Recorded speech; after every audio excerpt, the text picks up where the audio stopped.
Okay guys, so today we're going to be doing a reptile room tour for January 2018. So it's going to be the first of 12 this year, so let's hope that it's a good one. And lots of things have actually changed in the past month. You can probably already see some, so let's get straight into the video. So first off as ever in the reptile room tours, we do have Speckles, my male Max Snow leopard gecko. Now, what's changed in his enclosure is actually a bit more subtle, but they are some big changes. So the first is that at the top of his background, just along there, there wasn't like a big gap behind it, but there was enough of a gap that when I was just throwing crickets in here and leaving them to hunt them, they'd be just going behind the background. But I did think of a little way to stop that, and that was to pack sphagnum moss, or sphagnum moss, not sure how you say it, up at the top, and that has stopped the crickets getting behind there. So now rather than tongue feeding him, which I can get him to chase the tongues but it's just better that I can put them in there because it gives him something to do. So the main change with Speckles' enclosure is actually to do with the heating and not what's actually inside it. So as you can see, he's got a completely different thermostat now, and this is a Habistat digital dimming thermostat, and that is because I have got a new heater for him. I've got the Arcadia DP projector, which I will be reviewing both of these products in a few weeks because so far they have been absolutely excellent. But this thermostat not only allows me to use that heating element, but it also gives you the option to provide a different nighttime and daytime temperature. So right now it's not long been daytime. It runs from 7 o'clock the daytime because you can set it yourself. But the daytime temperature at the basking zone is 30.5 degrees C, and then at night that drops to 25, so that's why it's reading 26.7 just there, and that will increase in a few minutes. So I have just managed to coax Speckles out of hiding. I kind of didn't want to do it because he's literally just gone asleep. He was basking a minute ago before I started filming, but then he went away. But I have just had to get him out to show you him, and you can tell that he is absolutely massive now. I mean, this enclosure is 45 centimetres front to back, and he is absolutely huge. But Speckles, as you can tell, he is doing really well. He's really colourful for a Max Snow, which I think is because what I feed him and the UVB. But overall, he is just doing fantastic. So next up, we have Splat the crested gecko, who I'll show you in a minute. But this is his enclosure, and there are quite a lot of changes with this, as well as all the other enclosures. Now, the first change, which is just something to do with Speckles and less of his setup, is actually some new foods I've been trying with him. Now, for a while, I have been doing a sort of experiment to find out what crested geckos actually like to eat, and I did do a video on it ages ago, but I'm going to do an update video to that in the next month, hopefully.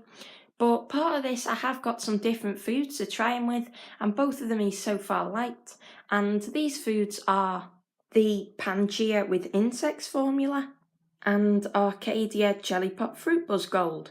Now, the reason why he likes this is a bit weird because I do have another one of the jelly pots for crested geckos by Arcadia, and he's not touched it whatsoever, but this one he does really seem to like. So a change you'll probably notice in this enclosure is that I do have this orange Guzmania bromeliad now.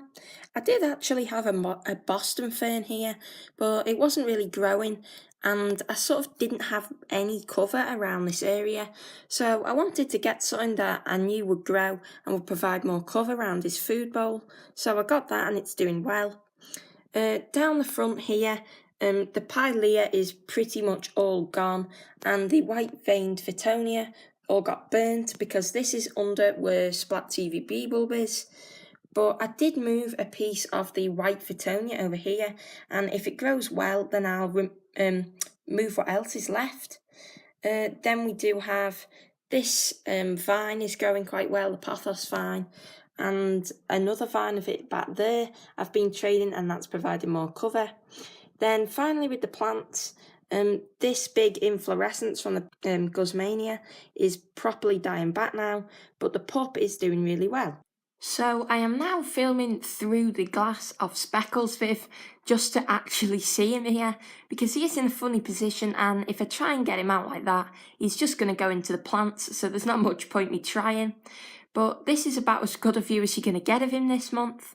Now Splat is doing really well. He is eating those new foods really well, and I can still get him to eat his old foods, although he actually doesn't seem to like him as much since he's tried the Pangea especially.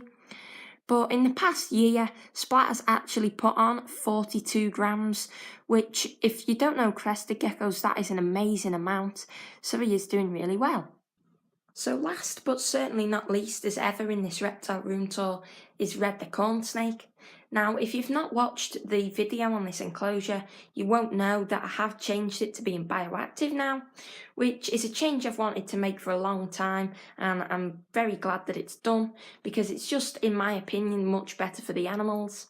Now I'm not going to do a full run through of what's in this setup because I did do a full video on it last week, so if you're interested in seeing that, then click the little grey card that'll come up in the top right of your screen right about now, and then you can learn more about it.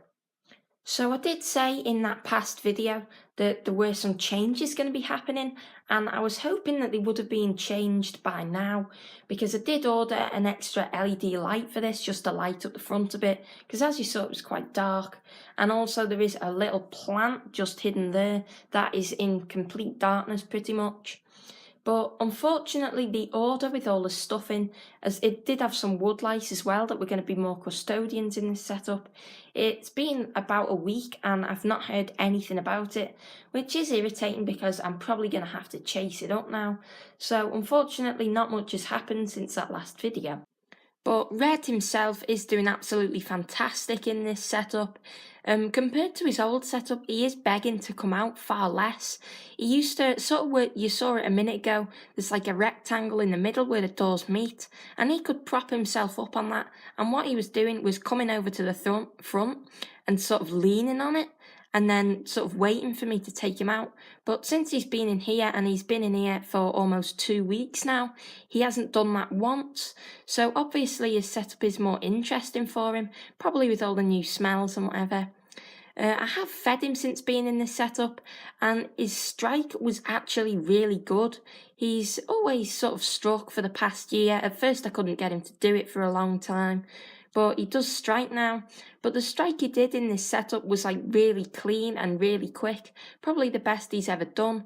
Now whether that's just because he's in a more natural environment or whatever, or it's just a coincidence, probably just a coincidence, but it was quite interesting to see. Okay guys, so that was the first reptile room tour of 2018, and I really hope that you did enjoy it, and if you did, then you could help me out a lot by leaving a like on this video, and if you want to see similar content in the near future, then do consider subscribing.